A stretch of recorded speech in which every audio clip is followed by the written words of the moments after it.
At 85, Chuck Norris, the man the world once believed was unbreakable, is now facing the cruelest storm of his life. The fists that once shattered enemies, the hero who once stood shoulder to shoulder with Bruce Lee, the immortal Texas Ranger, today carries scars far deeper than any battle on screen. Behind the myth of invincibility lies a broken heart, a brother lost in war, a marriage destroyed, and a wife whose suffering nearly killed him too. This is not the legend Hollywood told you. This is the devastating truth of Chuck Norris, and it will leave you shaken. Before the world knew the name Chuck Norris, there was only Carlos Ray, a timid boy growing up in Ryan, Oklahoma, in the shadows of fear. He was born in 1940 into a house that never felt like home. Every creak of the wooden floorboards carried dread. Nights didn't bring rest, but the suffocating weight of silence broken by sudden rage. For most children, childhood is laughter, play, and discovery. But for young Chuck, survival was his only companion. His earliest memories weren't of birthday candles or carefree games, but of holding his breath in the dark, listening for the storm of footsteps that meant trouble was near. Even the walls seemed to trap despair. The broken roof leaked when it rained. But what seeped in was more than water. It was the cold reminder that safety had no place in this home. His family already bore scars of hardship long before he was old enough to understand what scars even meant. In Ryan, Oklahoma, the fields stretched wide, the skies endless, but within the Norris household, life shrank to a small, airless corner filled with uncertainty.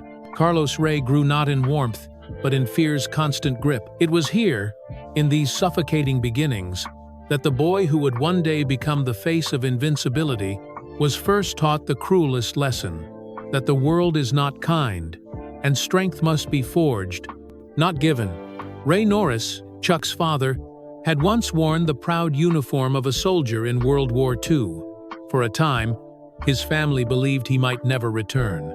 A telegram arrived with chilling words missing in action. In that moment, the Norris household collapsed into grief, his wife Wilma trembling as she tried to imagine life without him, and the children too young to understand why tears streamed down her face. The war had nearly stolen him forever, and for days they lived as if the world had ended. But then, almost as suddenly, Ray came back. Alive, yes, but never the same. The man who walked through the door was not the one who had left. The battlefield had carved itself into his eyes. The soldier who survived the front lines could not survive the silence afterward. He came home breathing, yet part of him never returned. To cope with the ghosts that haunted him, Ray turned to alcohol as a shield, a cruel medicine that poisoned everything around him. Each bottle was a desperate attempt to drown the memories he couldn't silence. Yet with every drink, what little kindness remained in him seemed to vanish. The war had taken his peace, and now the liquor took his soul. The children, especially young Chuck, learned quickly that their father's mood came not from love or care, but from the bottom of a glass. One moment he could be quiet, almost unreachable, and the next, the storm would break, shaking the walls of their fragile home. For Chuck, his father's survival from the battlefield felt less like a blessing and more like a curse, a constant reminder that some wars follow you home and never let you go. It was in those moments, watching his father unravel, that Chuck first began to understand the brutal truth. The enemy his father had faced overseas was gone, but the battle inside him had only just begun, and that battle would shape every shadow of Chuck's childhood. The house in Ryan, Oklahoma, became less a home and more a prison built of fear. Ray Norris, numbed by alcohol and fractured by memories he could never bury, unleashed storms that shattered any hope of peace. What should have been a father's voice guiding his children became a weapon of rage, unpredictable and terrifying. The walls shook not from weather outside, but from anger within, and the children lived each day as though walking across a minefield, never certain which step would trigger an explosion. In his memoir, Against All Odds, Chuck later wrote with painful clarity that his father was the negative role model, a man he never wanted to become. That confession was not born from bitterness, but from the reality of nights filled with shouting and days colored by dread. Even the smallest sounds, a faucet dripping, a door closing, the squeak of a chair could ignite a violent outburst when Ray was lost in his drink. Fear became a constant companion, an uninvited guest that sat at the dinner table and slept beside them in the dark. For Chuck, it wasn't only the blows or the yelling that scarred him, it was the unpredictability, the sense that at any moment the fragile balance might collapse. Childhood should have been about discovery and wonder, but instead it was about calculation, anticipation, and survival. He became a quiet observer, always reading his father's face, listening for the tremor in his voice, trying to predict when safety would vanish. Those storms left more than bruises. They planted seeds of shame, convincing Chuck that his family was broken in ways others could never understand. At school, he felt the weight of that secret pressing on him, a silent burden he carried in every hallway. He was too shy to tell anyone, too afraid to let the truth spill out, so he locked it inside. The boy who would one day become a symbol of strength was, in those years, just a frightened child trapped in a war he could not escape. And though he had no way of knowing it then, those nights of terror would forge the silent vow that would shape the rest of his life, a vow never to inflict the kind of fear he had endured, never to let rage become his legacy. If Ray Norris was the storm, then Wilma Norris was the anchor that kept 3 young boys from being swept away. While her husband drowned himself in drink and rage, she fought silently, with nothing but faith and grit, to hold the family together. For Chuck, his mother was more than a parent, she was a lifeline, the only steady light in a world otherwise wrapped in darkness. Wilma learned to stretch pennies into meals, to create comfort out of scraps, and to hide hope where despair tried to snuff it out. Chuck later remembered her desperate efforts, slipping a $5 bill into a hidden drawer, saving it for food, only to have Ray stumble home and snatch it away before she could use it. That single act was repeated so often that it became a cruel pattern, her hope stolen, her sacrifice dismissed. Yet even after her tears dried, she would find another way, because failure was not an option when 3 little boys looked to her for survival. Every detail of life became a battle. A closed door might set Ray off. Running water might spark his fury. Wilma endured each eruption, shielding her children as best she could, often standing between them and the man who had once promised to protect them. In those moments, her strength was not loud but quiet, the kind of resilience that left an invisible mark on Chuck. The world saw only a poor woman raising her sons, but within those walls, she was a warrior of a different kind. She had no fists like Chuck would one day wield, no screen to magnify her courage. Her weapon was love, her shield was endurance, and her battlefield was the kitchen, the bedroom, the tiny corners of a house that had become dangerous ground. For Chuck, every memory of his mother's sacrifice was a lesson that never faded. He saw that strength was not always about fighting, it was about refusing to break, even when the world gave you every reason to. Wilma carried scars just as deep as her children, but she bore them with grace, and in her silence, Chuck found an example he would carry for the rest of his life. That true heroes are not always the ones in the spotlight, but the ones who suffer quietly so others can endure. There were nights in the Norris household so terrifying they etched themselves into Chuck's memory forever. When Ray was drunk, the walls became a cage, and the family his captives. On one of the worst nights, he forced everyone into the car, slurring that he was taking them back to Arizona. The children sat in the back seat, eyes wide with terror, while Wilma clutched her hands together, begging him to stop. The headlights cut wildly across the dark road as the car weaved and swayed, each turn threatening to be their last. For Chuck, every passing second was a reminder that home was no sanctuary. It was a battlefield where survival came down to luck and the unpredictable rage of his father.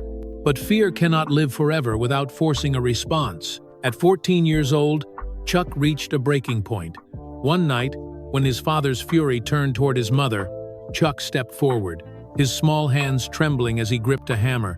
He was just a boy, but in that moment, he placed himself between danger and the woman who had given him everything. The courage was fragile, born of desperation, but it was unshakable. He stood in the doorway, heart pounding, ready to protect his mother at any cost. That moment did not end the violence, but it carved something indelible into Chuck's soul. He saw the fear in his mother's eyes and knew he never wanted anyone to feel that way because of him. In that instant, he made a vow, silent but powerful, that he would never become the man standing before him. He would never let rage or addiction consume him. He would fight every battle in his life to be the opposite of what haunted his childhood. The vow would follow him, shaping choices and fueling determination long after the memory of the hammer faded. It was the spark that turned survival into resolve, the fragile courage of a boy hardening into the steel of a man. That night did not just save his mother, it began to save Chuck himself. By 1956, the weight of fear and violence had reached a point of no return. Wilma, exhausted yet unbroken, made the decision that would alter the course of her children's lives. With nothing but courage and the clothes on their backs, she gathered her 3 boys, Chuck, the eldest, just 16, and fled westward, leaving behind the man consumed by his own demons. It was not merely a change of scenery, it was an escape from a cycle of destruction that threatened to crush them all. California was not paradise. The family arrived with little money, no stability, and the uncertain future of starting over in a place that offered no guarantees. Yet for Chuck, stepping onto that new soil felt like breathing air for the first time.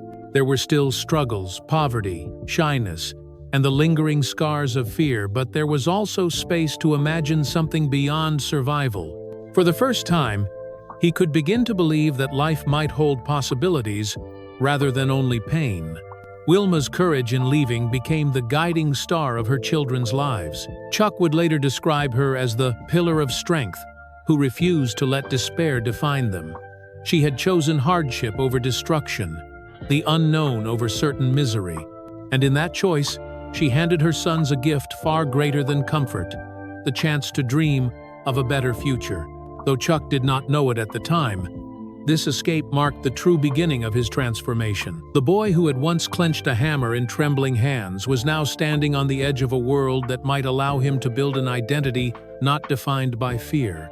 In California, the path ahead was uncertain and filled with obstacles, but it was his path, and every step forward was a step away from the shadows of his father. This move was not the end of the battle. It was the first real act of defiance against the darkness that had haunted his childhood. It was the moment when Chuck began to see that breaking free of the past was possible, and that strength could be forged not only in enduring storms, but in choosing to leave them behind. The scars of those years in Oklahoma, and the painful nights that followed them to California, never faded. They were too deep, carved too harshly into Chuck's soul, to ever truly heal. Yet it was precisely those scars that began to shape him into something different. Where others might have collapsed beneath the weight of trauma, Chuck found in his wounds the beginnings of resilience. Each painful memory became a reminder of what he never wanted to repeat. Each moment of fear, a spark pushing him to search for strength. As he grew into his teenage years, Chuck remained quiet, painfully shy, and often invisible in the eyes of his classmates.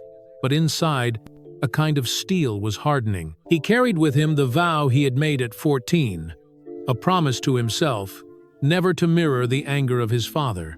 That promise became a compass. Whenever despair tempted him, whenever shame threatened to overwhelm him, he returned to that inner voice whispering that he must rise above, that his life could not be defined by the chaos of his past. He didn't yet know how to channel that determination.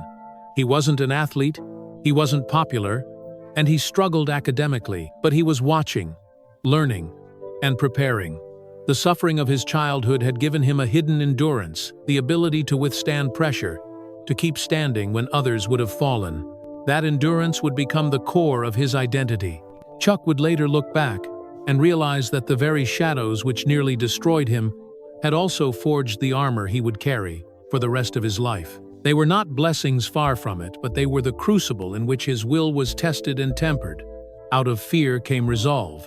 Out of brokenness came discipline. Out of pain came the first spark of a boy who would one day be called invincible. The fragile child who once hid in corners was slowly, almost imperceptibly, becoming a young man who understood that strength was not about never falling, it was about rising, again and again, no matter how hard the world tried to push him down. By the time Chuck turned 18 in 1958, the weight of uncertainty in his life demanded direction.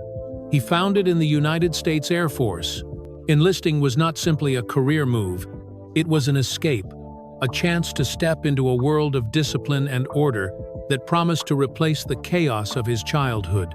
Stationed at Osan Air Base in South Korea, Chuck entered an environment where rules were strict, routines were unyielding, and weakness had no place. For a boy who had grown up surrounded by fear, this new world was daunting. But it was also exactly what he needed. It was here, thousands of miles from home, that Chuck encountered martial arts for the very first time. The sight of Taekwondo masters moving with precision and power was unlike anything he had ever seen. Their kicks were sharp, their stances unshakable, their discipline absolute. Something inside him stirred. At first, he was clumsy, his movements awkward, his balance poor, his body unrefined. But with each fall on the mats, a seed of determination grew. Every bruise, every stumble, every correction from his instructors pushed him closer to discovering the identity he had been searching for his whole life. For the shy young man who had once walked school hallways invisible, martial arts offered a new language, one that didn't rely on popularity, talent, or charm. It was a language of discipline, repetition, and willpower. Chuck threw himself into training with relentless intensity. He drilled kicks until his legs shook, practiced stances until his body ached, and refused to quit no matter how many times he failed. Later, Chuck would recall that before martial arts, he was not much of an athlete, not remarkable in any way. But on those mats in Korea, he found something he never had before: identity. Martial arts gave him not just strength, but purpose. It gave him a reason to believe in himself. This was more than just physical training, it was a rebirth. The discipline of the dojo began to silence the chaos inside him. The boy who once trembled before his father's rage was slowly transforming into a young man who could stand tall, steady, and unafraid. And though he could not know it at the time, those first stumbles and victories in South Korea were the opening chapter of the path that would define his entire life. When Chuck returned to California in 1962, discharged from the Air Force, he carried with him not only the discipline of a serviceman, but also an obsession with the art he had discovered overseas. Martial arts had ignited something inside him, and he knew he could not let that flame die. He found work as a military police officer, but the job was never his true calling. What he wanted was to teach, to share the strength he had unearthed in South Korea. So with little more than faith and a rented storefront, Chuck opened his very first karate school. The reality was humbling. Many nights, the room stood empty, the polished wooden floor echoing only with his own footsteps as he swept the mats and waited for students who never came. Bills piled up, rent loomed, and the dream that had seemed so alive in Korea suddenly looked fragile in America. Chuck knew hunger, he knew poverty, and now he knew the sting of disappointment. Yet instead of surrendering, he kept the doors open, teaching whoever walked in, sometimes for just a handful of dollars. As his passion deepened, he began entering karate tournaments to test himself. The results were brutal. Between 1,964 and 1,967, defeat followed him like a shadow. He was knocked down, humiliated, and often left questioning whether he was cut out for the life he envisioned. Each loss was more than a bruise on his body, it was a cruel echo of his childhood powerlessness, a voice whispering that maybe he would never be good enough. But Chuck's answer to failure was not retreat, it was relentless repetition. Night after night, when others had gone home, he stayed on the mats, drilling every strike, every block, every stance, until his body was as sharp as the weapons he envied in the masters he had once watched in awe. He treated each defeat as a lesson, every setback as a stepping stone.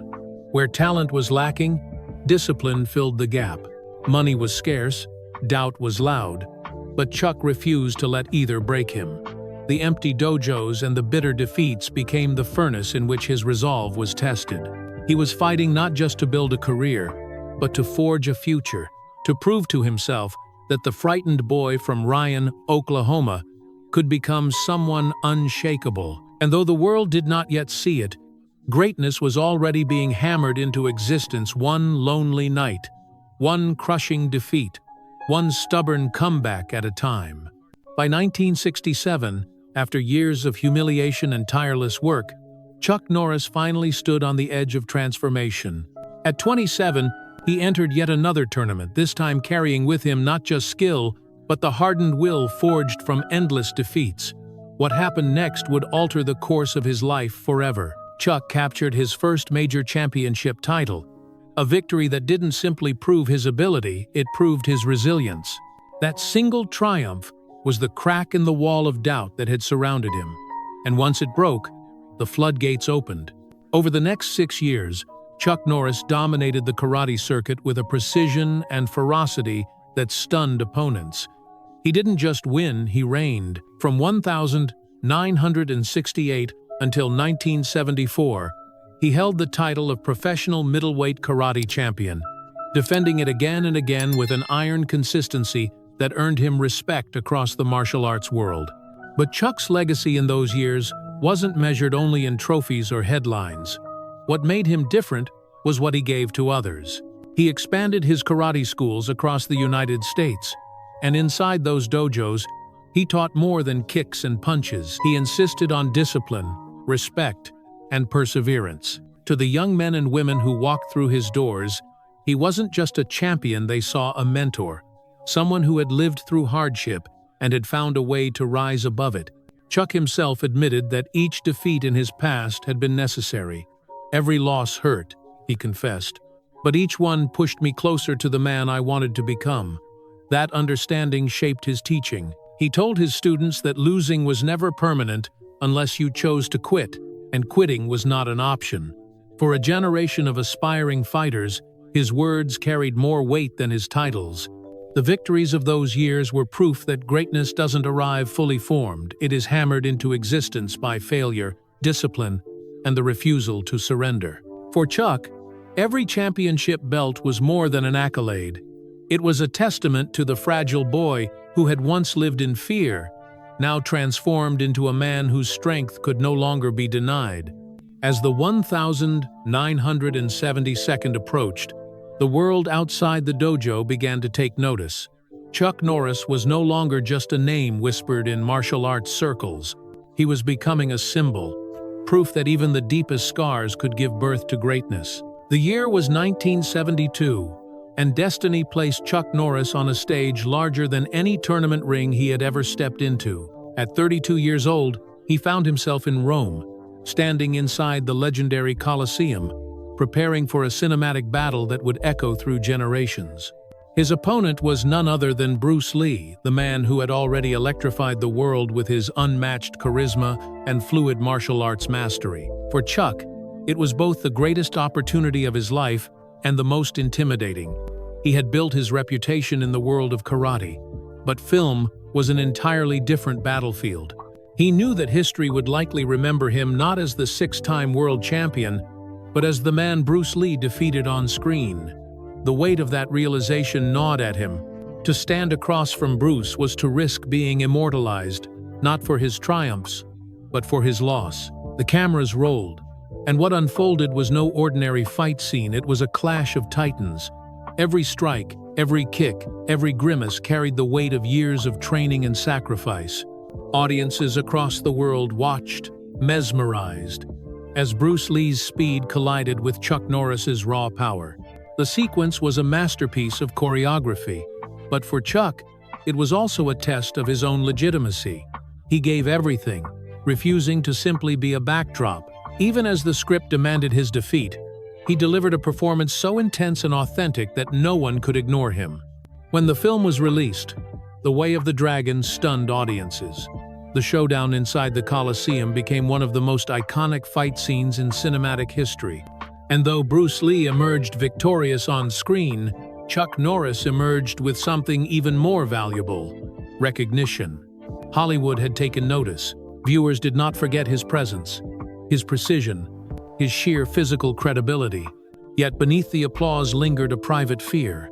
Chuck worried that his entire cinematic legacy would forever be overshadowed by that single fight, that he would be remembered only as Bruce Lee's opponent, a supporting player in someone else's legend.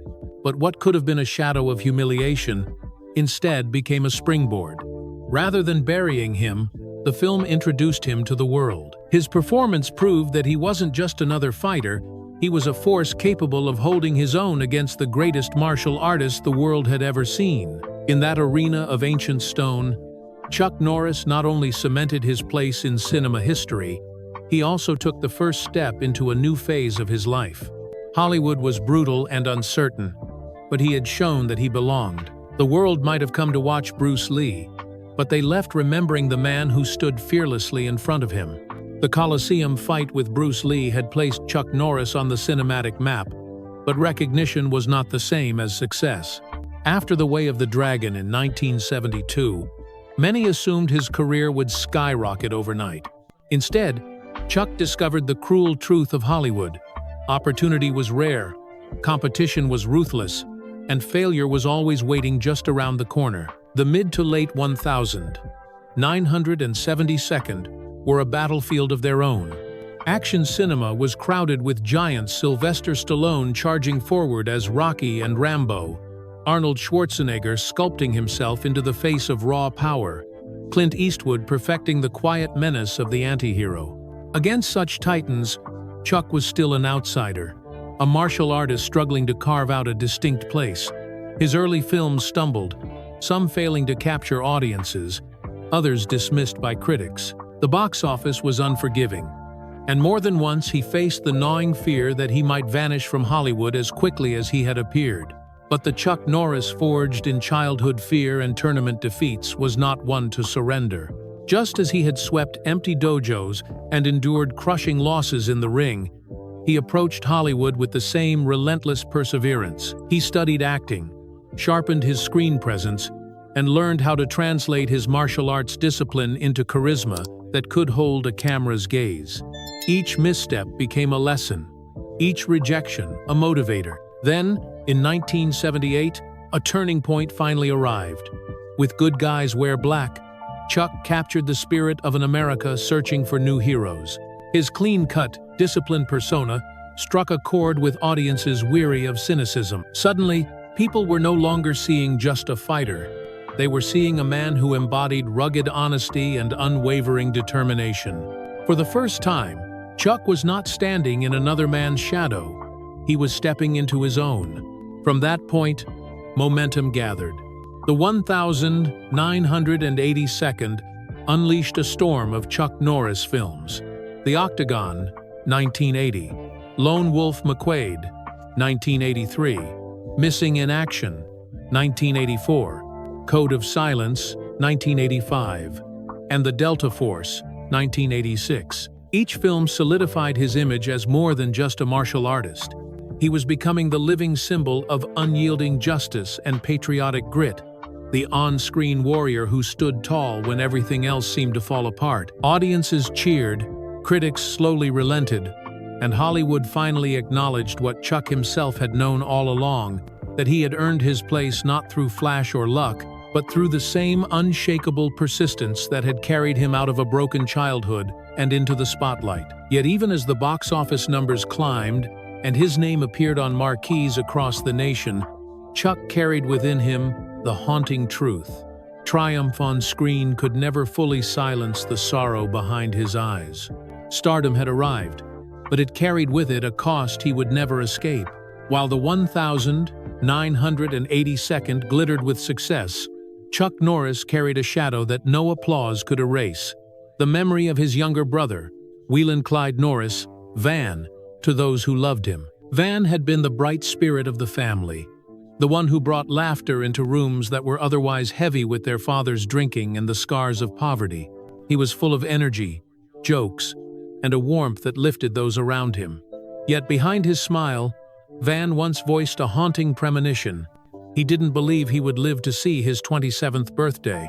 At the time, it sounded like youthful melodrama, words tossed carelessly into the air. But those words would later strike with prophetic cruelty. In 1970, Van was serving in Vietnam, walking point on a patrol through dense jungle. It was the most dangerous position, the first to face ambush, the first to spot the enemy. In an instant, the shadows exploded into gunfire. Van was the one who saw it first. He shouted a desperate warning, his voice rising above the chaos, giving his comrades the seconds they needed to survive. But in that act of staggering courage, he sacrificed himself. At just 21, Van was gone. His life cut short in a flash of violence thousands of miles from home. The telegram that arrived at the Norris household shattered them. Their mother, Wilma, who had already endured an abusive marriage and clawed her way through poverty to keep her children alive, now faced the cruelest pain of all, outliving her son. Chuck, who had built his reputation on strength and resilience, crumbled inside. "His death left a hole in my heart that will never heal," he admitted years later. Those words were no exaggeration. They were the plain truth. Every time Chuck strapped on a uniform for a film, every time he shouldered a rifle on set or staged a battle scene, he felt Van's ghost beside him. The explosions, the shouted commands, the chaos of cinematic war, all of it pulled him back to that moment in 1970 when real war had stolen his brother. The crowd saw entertainment. Chuck relived loss. Van's death became the silent burden behind every performance.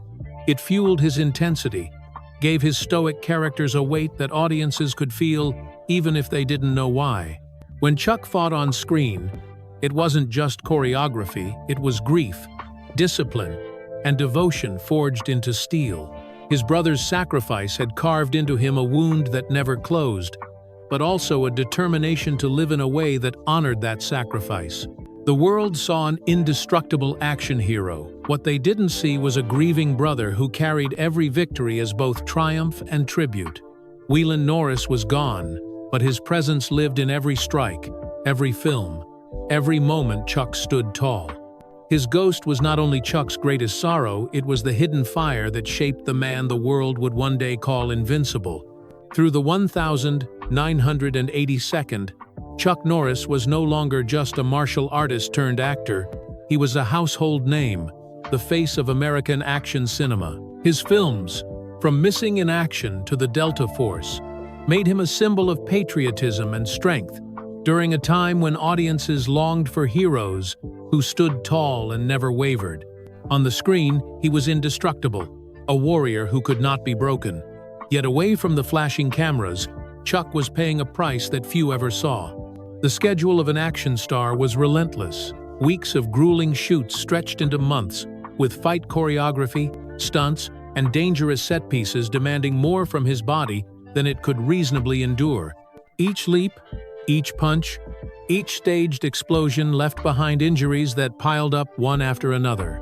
Behind the polished posters and box office numbers, Chuck lived with constant pain, his body aching from years of punishment. But the cameras never captured the fatigue, the slow limps between takes, or the sleepless nights spent nursing wounds that would never fully heal. More painful than the injuries was the distance. Stardom demanded absence, long stretches away from home, away from the warmth of family.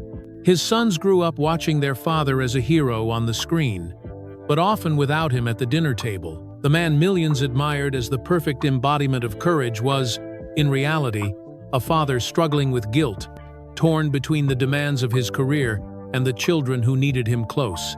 And then, in 1993, came the role that would forever etch his name into pop culture history: Walker, Texas Ranger.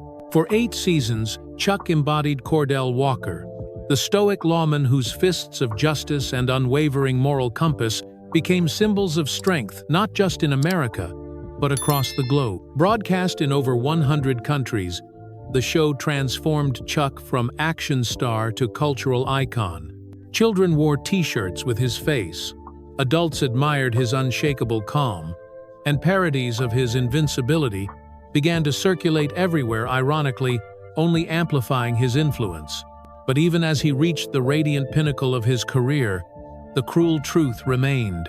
Fame could never erase grief, and applause could not silence memory. When the lights dimmed and the audience went home, Chuck was left with the same scars that had always followed him: the loss of his brother Van, the shadows of a broken childhood, the loneliness that stardom only magnified. The world saw Walker, the unbreakable ranger who always prevailed. But behind that myth was a man whose strength came not from perfection, but from the resilience to carry invisible wounds. Stardom had crowned him a legend, but it had also exacted a heavy toll on his body, on his family, and on the tender heart that still mourned the battles no one else could see. Behind the curtain of stardom, Chuck's private life was unraveling in ways that cut even deeper than the physical pain of stunts or the exhaustion of long shoots.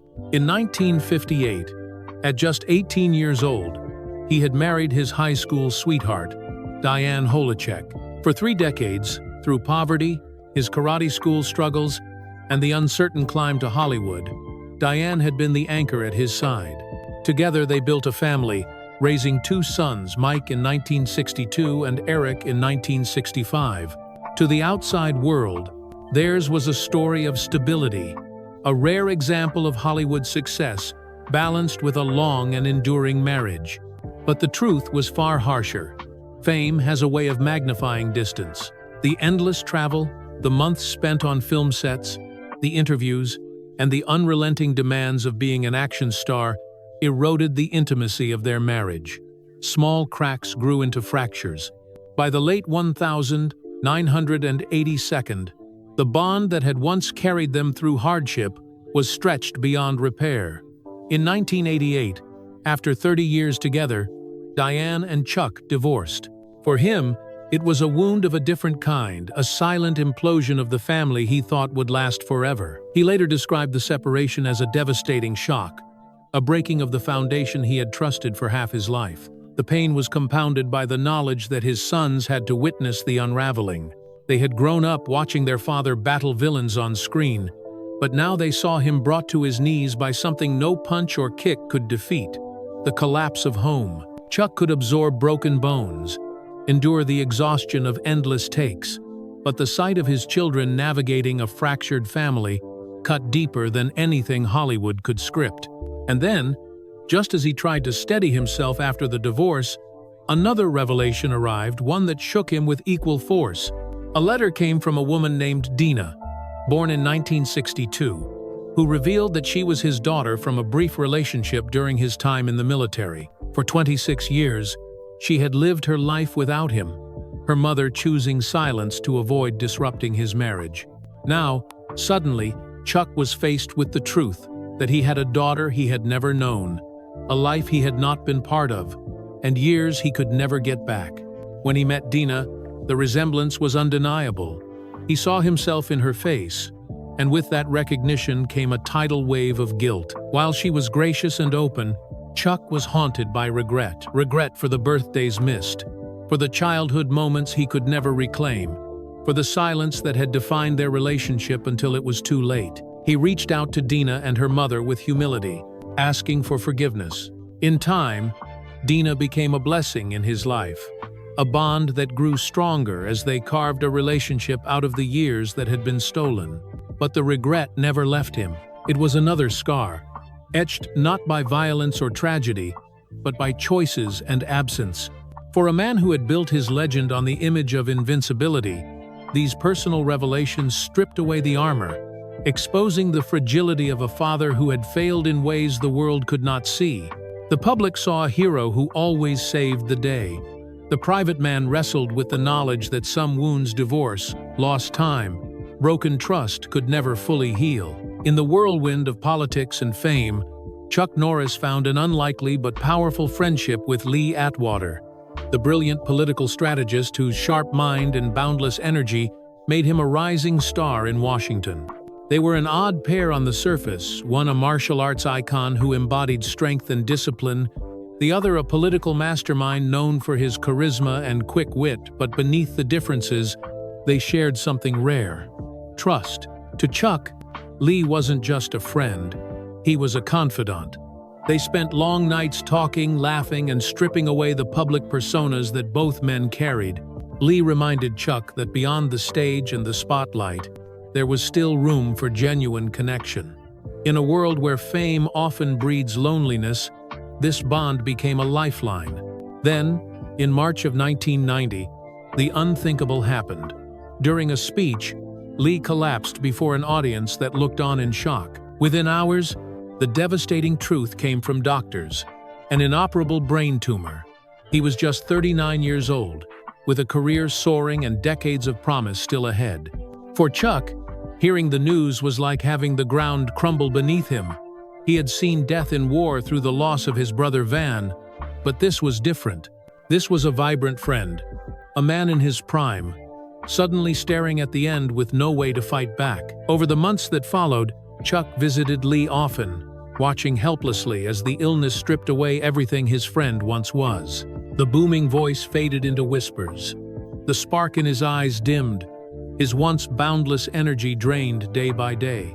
For Chuck, who had always believed in discipline, endurance, and the will to overcome, it was devastating to see that no amount of strength could stop the march of mortality. He later described one moment that never left him: leaning down to kiss Lee's forehead during a visit, then stepping out into the hallway where he broke down in tears.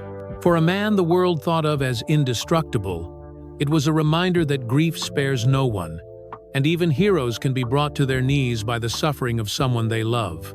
In March 1991, just a year after his collapse, Lee Atwater died at the age of 40. His death was not only the loss of a friend, but the shattering of an illusion that brilliance, power, or even youth could shield anyone from death.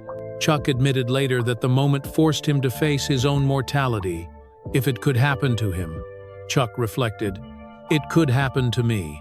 For a man who had built his entire image on invincibility, this realization was chilling. The applause of audiences, the trophies, the fame, all of it suddenly seemed fragile in the shadow of a casket lowered too soon. Yet even in grief, Chuck drew from Lee's memory a new resolve: to live with deeper purpose, to cherish the people he loved, and to never take the time he had for granted. Lee Atwater's death carved another scar into Chuck Norris's heart, but it also gave him a final lesson that true strength is not measured by how long we stand, but by how deeply we value each fleeting moment we are given. After years of loneliness and heartbreak, Chuck Norris found new light in the late 1992nd. In 1998, at 58 years old, he married Gina O'Kelly, a former model whose presence reignited his joy and softened the edges of a life scarred by loss. She was 23 years younger, radiant, and full of life, and together they welcomed twins, Dakota and Danilee, in 2001. For more than a decade, the Norris home was filled with laughter, play, and the kind of peace Chuck had spent a lifetime searching for. At last, it seemed as if life had given him a second chance at happiness. But fate can be cruelest when it strikes the hardest one piece. In 2013, Gina underwent what should have been a routine MRI scan with a contrast dye.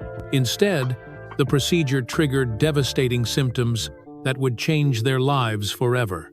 What began as tremors soon escalated into a nightmare of numbness, weakness, and pain.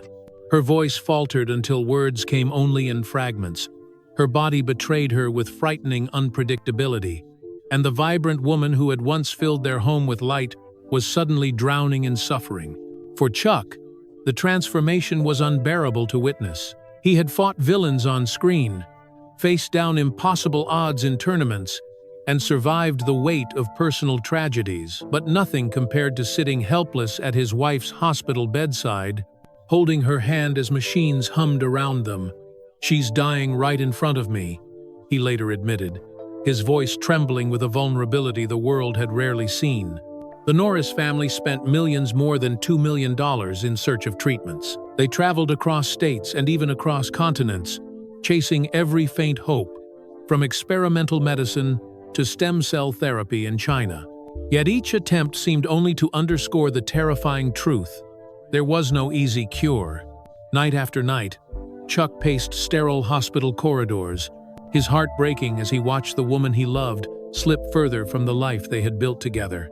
In those years, Chuck made a choice that revealed the truest measure of his strength. He walked away from Hollywood, no more film sets, no red carpets, no public spotlight. The man once mythologized as indestructible gave up the career that had defined him for decades to devote every moment to Gina's care. He became not the action hero on screen, but the quiet guardian at home, sacrificing everything to keep her alive. The ordeal weighed heavily not only on Chuck and Gina but also on their twins, who were just 12 years old when their mother's illness began. For them, childhood became filled with hospital visits and hushed conversations, with the haunting image of their mother in pain and their father in tears. They saw the man the world revered as a legend break down beside a hospital bed, and that memory reshaped their understanding of both love and fragility. Years of treatments, endless tests, and nights without sleep pushed the family to the brink. Yet through it all, Chuck never wavered. The same discipline that once drove him to train until his body gave out was now channeled into a higher purpose, the protection of the woman he loved. He was no longer the fighter in the arena, but the husband who refused to let go. And in that devotion, the world glimpsed a different Chuck Norris, stripped of myth, stripped of invincibility, yet revealing a strength far greater than any fistfight or explosion could show. He proved that real heroes are not measured by victories on screen but by their endurance in life's cruelest storms. For Chuck, the battle for Gina's survival became the most important fight he would ever face, and the one that defined him more than all the others combined. By the time Chuck Norris stepped back fully from Hollywood, he had already traded the roar of applause for the quiet hum of country life. He and Gina settled into their sprawling ranch in Navasota, Texas, a sanctuary of hundreds of acres, dotted with still lakes, open skies, and the kind of silence that seemed to stretch forever. The property, valued in the tens of millions, became both a fortress of peace and a stage for reflection. For Chuck, every sunrise over the fields whispered of calm, but every sunset carried the echoes of the storms he had endured. The ranch was more than a home. It was a symbol of survival. Horses grazed in open pastures. His water company, Sea Force, bottled pure spring water from the land, and visitors could easily mistake the place for paradise. Yet behind the serene surface, Chuck lived with the constant reminder that wealth and land, no matter how vast, could never purchase back time or erase the scars carved into memory. Each step along the dirt paths carried ghosts: the brother lost in war, the first marriage broken, the daughter he met too late, the friend who died too soon, and the wife whose suffering had nearly shattered him. Even as Gina's condition found some stability after years of relentless treatment, Chuck remained vigilant at her side. Every moment spent with her was guarded fiercely, as if tomorrow might snatch it away. To outsiders, he still seemed strong, even ageless. But in private, Chuck felt the slow betrayal of his own body. His once iron frame, sculpted through decades of training, had softened. The workouts that were once his daily ritual grew gentler, the martial arts slower, each movement accompanied by the quiet ache of joints long punished by combat, both real and cinematic. The twins, Dakota and Danilee, born in 2001, had by now grown into young adults of 24. Their lives had been shaped not by the glamour of red carpets, but by the reality of illness and resilience at home. They had witnessed their father's tears, seen him kneel by their mother's hospital bed, and felt the weight of mortality long before most their age ever would. For Chuck, they were blessings, a second chance at family, but also mirrors that reflected the price of everything he had endured. Beyond Navasota, Chuck still maintained other properties, including a home near Dallas, and his fortune, estimated around $70 million, stood as a testament to a lifetime of victories across arenas, screens, and business ventures. Yet to measure him by numbers was to misunderstand him. The money could buy comfort, land, and treatments, but it could never silence the memories that returned each night, sitting with him in the quiet. As he moved through his ranch, the man once mythologized as invincible now carried himself with the humility of someone who knew how fragile life truly is. Age was a battle no warrior could win, but dignity lay in facing it with grace. Chuck Norris, at 85, had become less a star and more a guardian of moments, holding tightly to love, to family, and to the fragile beauty of borrowed time. At 85, Chuck Norris no longer seeks the spotlight. His greatest role now is not in front of a camera, but in the quiet legacy he continues to shape.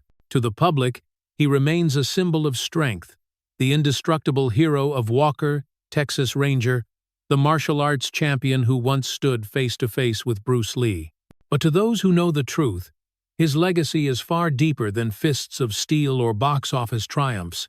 It is about endurance, devotion, and the power of love. In 1990, at the height of his fame, Chuck founded Kickstart Kids, a program designed to give at-risk children the same discipline, self-respect, and hope that martial arts once gave him. Decades later, the program has touched the lives of tens of thousands, instilling values of perseverance and honor into a generation who might otherwise have been broken by hardship. For Chuck, this was more than philanthropy, it was a personal mission. He knew what it felt like to be a frightened boy in a broken home, and he wanted to ensure that other children would find the guidance he once had to fight so hard to discover. His work off-screen, perhaps more than any role he played, reveals the truest essence of his character. The world knows the memes, the jokes about his invincibility, the exaggerated tales of a man who could never fall, but Chuck himself understands a truth those stories never capture. Real invincibility is not about never breaking, it is about rising after you do. His life is proof of that. He broke under poverty, under the weight of an abusive father, under the grief of losing his brother, under the collapse of his marriage, and under the agony of watching his wife suffer. Yet every time, he rose again. Today, he walks the dirt paths of his Texas ranch with quieter steps, his body slower, his movements gentler, but his presence carries a gravity far greater than at any moment in his youth. Because what he embodies now is not the myth of the unbreakable man, it is the dignity of one who has been broken many times and still chooses to stand. To his family, Chuck is not an action star but a husband who gave up everything to fight for his wife's survival, a father who stayed when it mattered most. To his students, he is the mentor who proved that discipline can turn despair into hope. To his fans, he is both the hero they grew up cheering for and the human being whose scars make his victories real. And to himself, Chuck Norris knows that time will one day silence even the strongest warrior. But he also knows that the true measure of strength lies not in how loudly the world cheers for you, but in how deeply you love, how fiercely you endure, and how faithfully you rise when life tries to keep you down. If Chuck Norris has ever inspired you, if his triumphs and tragedies have ever touched your soul, honor him now. Leave a like, not just for the legend on screen, but for the man who proved that the greatest force on earth is not fame, not fortune, not strength, but love itself.